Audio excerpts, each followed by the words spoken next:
Beans are really good for health. Some people argue and say that they are actually more carbohydrate than protein. For sure, beans have a high carbohydrate content, but they still also give you a really good protein profile, which means they can be used and useful for health and healthy living.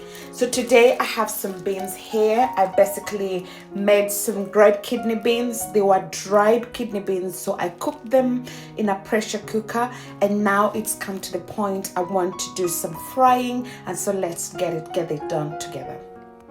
As usual, it starts with chopped onions. I just chop my onions as I wish. You can do whatever you want with them.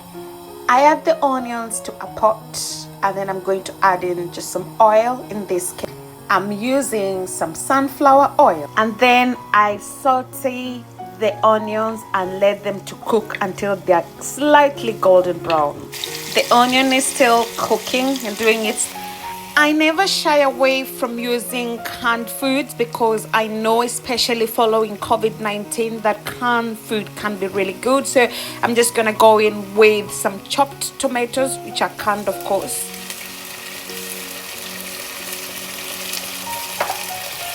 And then give them a good mix. Once this has been mixed, I let it simmer like literally on low heat until those tomatoes are completely well cooked.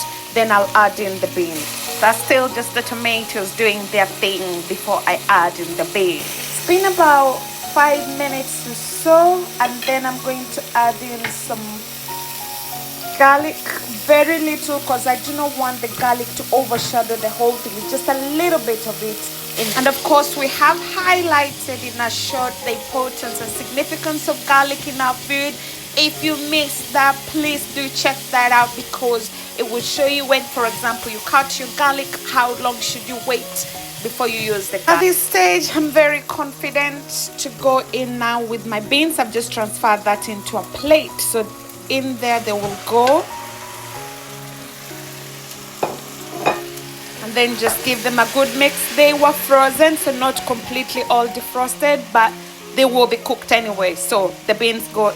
This is how it all looks at the moment. So I'm going to go in with the next ingredient, which is basically coconut milk. This is frozen because whenever I have leftovers, rather than wasting them, I just usually freeze them and then they can be used the next time. So I'm going to defrost this and put it in the bin. So we have the coconut in there, and then I'll just go in with some water, which will give me the stew.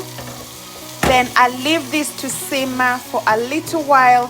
Then I'll come in, add a little bit of Royco. So I'm going to go in with some Royco. Some people prefer to solubilize their Royco first. I think you're putting the Royco right into a liquid, so I wouldn't be worried much about solubilizing it first of all. Then I'll go in again with some salt. I never measure what I add in, but I put in a little bit salt so that whenever anybody else wants to add in more salt, they can add in. And if they want to reduce, of course, there's little salt in there. So I'll leave these guys to simmer for a while.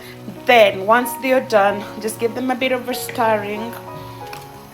You can see that it looks pretty good. So once they're done, I'm going to be cooking this with some rice. That's gonna be our dinner, and any leftovers, of course, you can always use it for breakfast. You can as well cook this with chapati. I've shown you guys how I make my chapati flour. You can eat this with potatoes. You can repurpose whatever that is left over to use it for other functioning, but that's basically how we make our bean stew that we used to eat with other food. By the way, even back home, we used to eat bean stew with ugali as well. So there are different things that you can do with your bean stew. So I'll leave you with this. That's how it looks like at the moment. Maybe later on I may add in just a little bit towards the end some coriander for the more intense taste in there, but I also do not want the coriander to cook so much so that in the end I don't have the health benefits. So that's how I make my bean stew.